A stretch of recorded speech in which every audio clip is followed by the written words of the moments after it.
ಡೈಮಂಡನ್ನು ಯಾವತ್ತೂ ಕೂಡ ಇನ್ವೆಸ್ಟ್ಮೆಂಟ್ ಆಗಿ ನೋಡಬೇಡಿ. It is a question of your status and it is a question of your class. ನಾನಿವಾಗ ಒಂದು ಕ್ಲಾಸಲ್ಲಿ ಇದ್ದೀನಿ, ನಾನೊಂದು ಡೈಮಂಡ್ ಹಾಕಿದ್ದೀನಿ ಅನ್ನೋದು ಒಂದು ಒಳಗಡೆ ಎಮೋಷ್ನಲ್ ಹ್ಯಾಪಿನೆಸ್ ಬಿಟ್ಟರೆ ಅದನ್ನು ಇನ್ವೆಸ್ಟ್ಮೆಂಟ್ ಆಗಿ ನೋಡಬೇಡಿ. ಏನಕ್ಕೆ ಅನ್ನೋದನ್ನು ಕೂಡ ಹೇಳ್ತೀನಿ.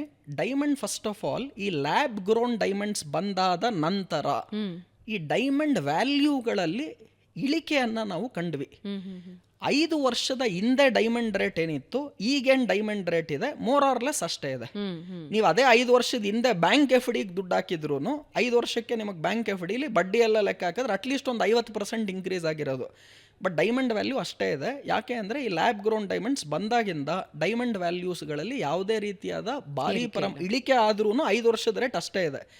ಎರಡನೇದು, ಹೂಡಿಕೆ ದೃಷ್ಟಿಯಿಂದ ನೋಡಿದ್ರೆ gold always, silver always better. Diamond ಖಂಡಿತ ಮಾಡಬೇಡಿ.